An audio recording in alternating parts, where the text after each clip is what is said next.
visit somebody right on my call.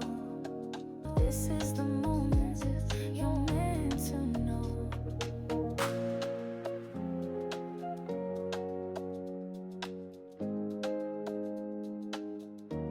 Hello, my sunflowers. How are you? How are you? And how are you? Well, I hope everything for you today was copacetic for real, because we are ending hump day. This is in the late evenings. It's dark outside. This is one of the days when baby Crone come home late. Yes. And as I said, that's why we record on Sunday. So if we're a little sporadic, like we miss it, that's only because of her scheduling. And we might as well brace ourselves because she's probably going to be leaving us sometime next year. Yes. So don't be snapping your fingers like you happy. Sorry, I'm not happy to leave you guys. Well, you happy to leave me? No, I'm not You happy to leave me? No, I'm not happy to leave you either. Oh, okay. Because I was getting ready to cry about it. Okay. So anyway, sister wives. So what do we say? Before we go in on it,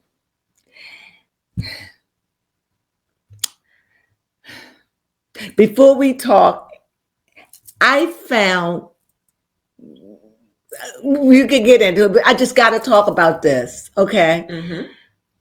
I found this so cringy when Aurora's boyfriend came over. So cringy. And Kody's trying to talk to her. And talk to the guy, and he just sounds so perverted, as if he know how to deal with you could tell he had little experience. Even though he may have talked to some of the other boys, you could see that this was all new for him. He's playing the role of a dad, know, and you could see Aurora and uncomfortable, and his wife, Robin. Also, I don't understand her. You wanted him, you got him. Now you're afraid to show affection, and Kody craves it. And I think she lords it over him like a piece of bacon that you just fried and holding over a dog. I mean, she did say it last episode. She says, I'm not going to give it to you when you ask for it. Yeah, she knows that's his weakness. That's his craving. And he begs for it like a daggone puppy. But anyway, I had to talk about it. We'll talk about more when we get to it. Go ahead, baby. Yes. What I would like to talk about before we dive deep into the episode is the fact that I've noticed, and I've came to the conclusion that if it wasn't for Christine being on Sister Wives, I feel like she wouldn't have to constantly compare Kody to everybody in her life. So much so that even David had to step in and said, stop lumping us with Kody. We're not Kody. She ain't over him to me. Now, you all say what you want there, unless it's the producers and that's the way they're cutting it. However, I'm sure she could say, I'm married, guys. I want to stop talking about Kody like that. If it's not about Code, if it's not about Trudy, I shouldn't. She's already saying you can hang out with him just like Mary. Yeah, just like Mary. She just, to me, it's like there is something there. I'm not saying she'll leave her husband, but it's definitely he's scarred her on her brain because she brings him up at every turn. Every turn. And it's annoying for me. And the only person that doesn't do it, and that is Janelle. Janelle. And I think it's because Janelle has been deeply hurt, and Janelle has lost a son over this partially. You're right.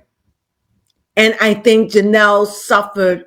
They all suffered under the tyranny of Kody. But I think that Janelle lost a son over his grievance for his father.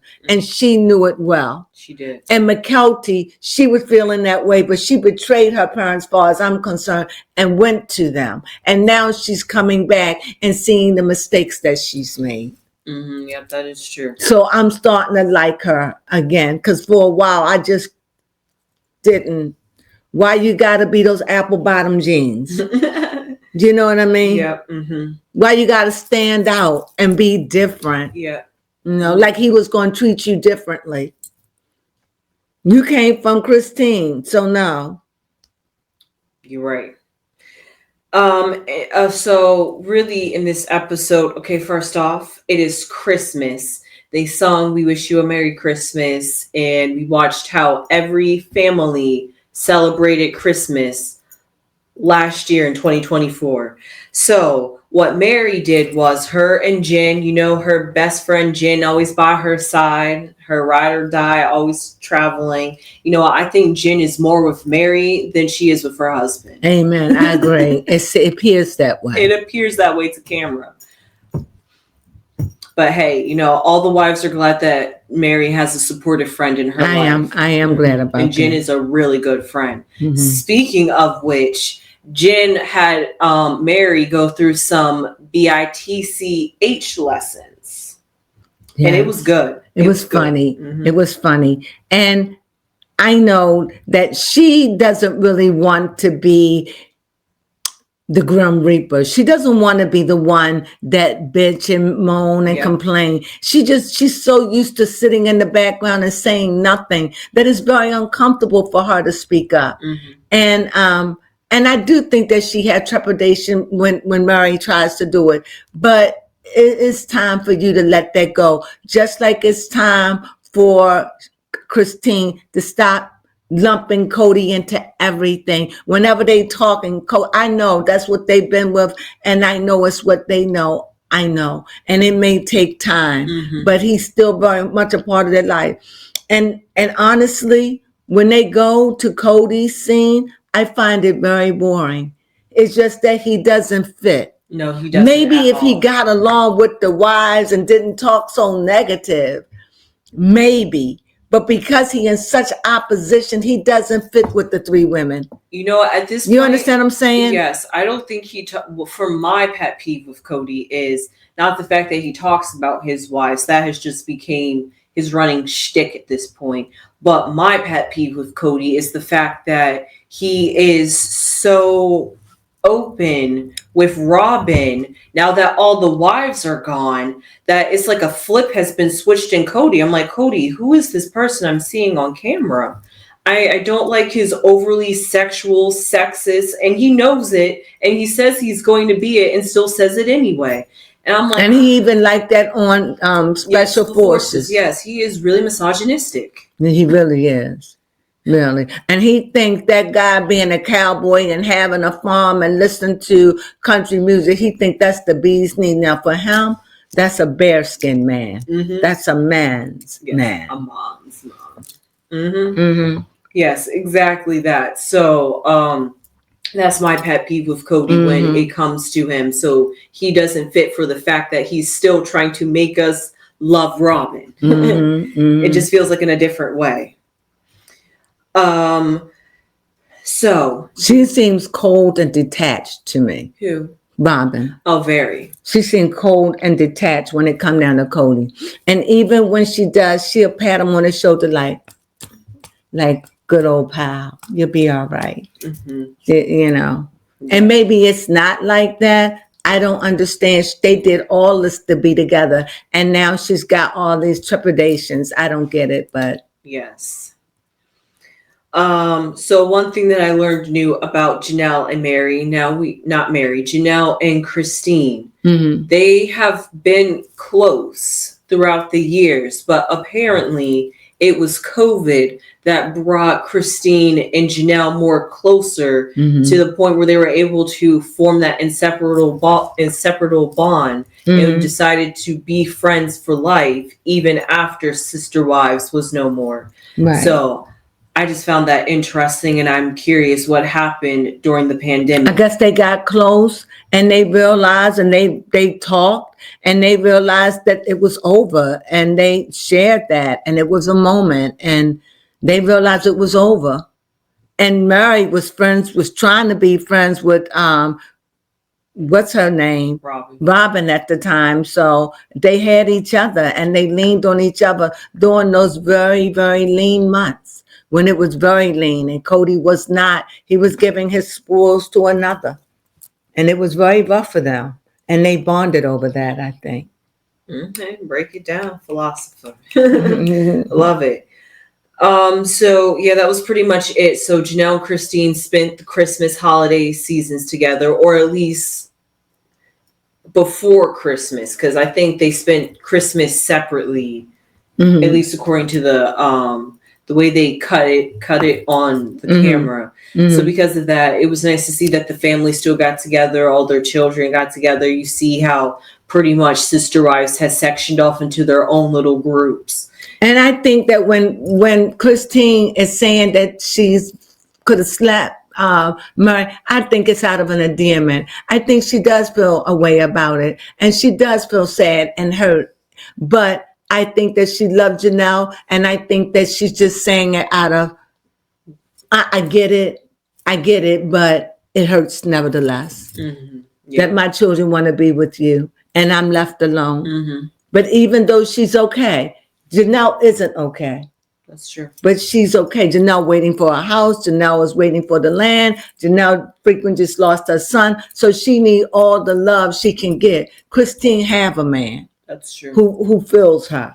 So yes. Speaking of which, Christine's man thinks that Janelle needs to start getting out there and dating. He's been said. I think he picks that on Janelle every time he be with her. I think he knows it irks her, and I think he just does it anyway to say, hey, you need to get, because I think he sees her value. And I think that he sees the value in this woman. And like, woman, why you could have a man in your life? I think that comes from a love place for her. I really do. I think that she's lovable. And I think that it's something endearing about Janelle. And I think he sees it. And I think he feels as though if you had a man in your life, it would make things so much better for you. You know, that's what I get. But every time he pokes her about it, and I hope that she never gets mad, and I hope that she'll always laugh at it, because that's just their communication. Yep, that's their inside joke. Yeah, that's their inside joke. Yeah. So that was really pretty much it for what went for Janelle and Christine's Christmas.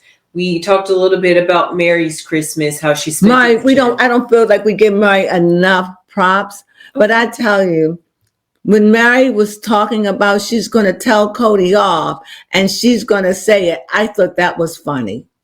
Yeah, Kody. Yes. Comb your hair. We said it at the same time. I just thought that was funny. And I do like Mary having Jen in her life. Yes. She is Jen, a nice sip of Jen, and she's just good. And I like her for the role. And she doesn't overly take over. But as I do, I wonder how much time she spends with her husband. Yes. You know, I'm sure she spends a lot at the store and stuff, but it doesn't appear that way. They probably filming only a few hours or something. We don't know. Yeah. Yeah.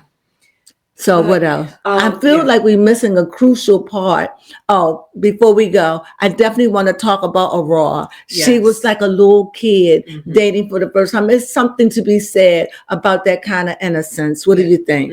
Yep, at the ripe old age of 22.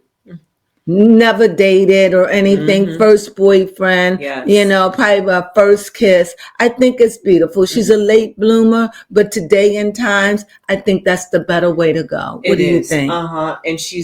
And I like the fact that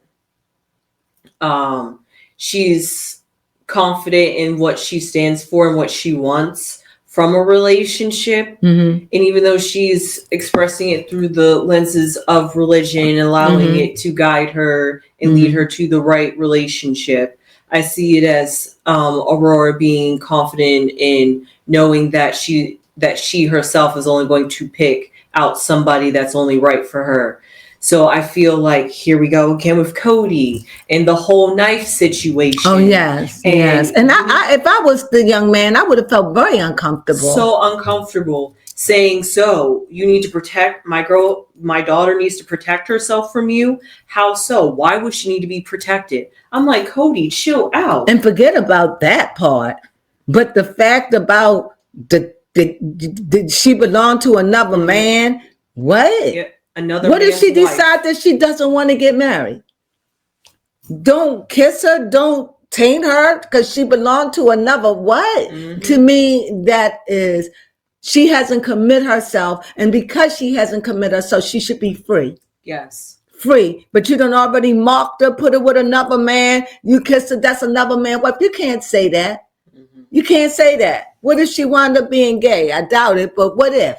Yeah, that's true. You could. I think that to rob her of like that, you're coaching her to get married. Let her take her time on that, and know her lips and her body don't belong to nobody but Aurora. That's true. She don't belong to no man but herself. The man and her. That's who she belonged to. I like that. Now, my also pet peeve on that is it's so interesting because do we ever see Kody and Robin ever talk about the religion, what they are practicing? They don't even practice. Right. So here they are talking about Aurora's chastity. I mean, I get it. Parenthood, wanting to protect your daughter, make sure she makes the right decisions, but really wanting her to save it for marriage. I get all that. Okay. I do. I can respect that. But what I don't respect is the fact that he's telling her your body belonged to your husband. This may not be your husband. No, don't mock me. Don't mock me. Wait till I'm married and ready to get married. Right now, she's 22 years old. She's thinking about it. She's got all these things. Yeah. She's probably going to wind up marrying him next year. I hope not. But nevertheless, that still would be her walking into the Mormon faith. Yep. So we'll see. Yep, we'll see. We'll see. But if that's what they do, that's what they do. That's what they do. Now, I don't mean to pick on Kody, but this was my biggest pet peeve this episode, that this was the only thing that was on my brain since Sister Wives. Everybody else went to the wayside until we rewatched it. Okay. But my pet peeve with Kody, again, is the fact that when it comes to Aurora, he said that he has been through 3 divorces. So he knows what it's like when you are in a relationship and you get tainted or it goes south. So now, before with his other children, he wasn't caring who they dated, who they married. But now Aurora, he's like, oh my God, I care so much so that I'm, like you said, marrying you off right now before you even married him. Before you even know that's what you want to do. You like him a lot. But to all of that, I just think it was just too much. And for somebody who don't even practice a faith, it's just too much. Yes. What's also too much is, I was shocked when I saw this, but their son, Solomon, separated Kody trying to get physical with Robin. And it was awkward. It was awkward, wasn't it? It was awkward because Kody was saying something about being a man, and Solomon popped in saying, but I'm the man now. No, he says, I'm her man. Yeah, exactly. I wonder what she done told him. What have she said to him? Did she say, it seemed like she done said something to him or said something, I don't know, you the man. I don't know. It just seemed that it's something she said because he bumps in the way of Kody. He does. And that's Cody's son, right? No. Yeah, that's Cody's real son. Oh, okay. Isn't it? I'm not sure. The little girl and the little boy, I think, is Cody's real son. And she's real Cody's daughter. But the other 2 girls and the other boys she has is by another man, her first husband. Yes, that is his biological son. So for him to jump in there like that, I was like, wow. Yes. And that shows you that Kody's just doing the most, and you could feel the awkward PDA affection in the air and atmosphere that everybody was uncomfortable. I was uncomfortable, and I was only looking at it, and it had been filmed a year ago, and I was uncomfortable. Yes. Yeah, I agree. But I think I got everything I had to say. You have it all off your chest. Yes, I got it all off my chest. That was my pet peeve because of the awkwardness. And the more I watched it, the more I just saw little things sticking out that just made it more awkward and just felt like Kody's energy was choking. It was stifling. It was stifling. and honestly, I don't even understand why they show it on them, honestly. I don't get it. I don't get it. But nevertheless, Yes. What can you expect? So anyway, we hope you like our commentary. And if you did, please give us a thumbs up. You really, really will help us out so much. And if you have any comments or you got something to say, please leave your comments down below and I will respond. And if you haven't become a sunflower, well, please become a sunflower and spread the seeds of love in the earth. we God need knows we need it. Really, Desperately. being patient, listening to someone, giving to someone, just stepping out of your norm. Even if it's once a week, be kind to someone. Yes. Do something special for someone that's not your family. Yes, that's not blood. That's not blood. Mhm. Just once a week, just try to sow a seed. Maybe give $2 to a homeless person, or say bless you to someone that just seems sad, or whatever. Say a kind word. Just put love out in the earth, in the universe. And that's what the sunflowers are all about. Yes. And with that being said, we thank you for joining us. Until we meet again, you know what we say. Sunflowers.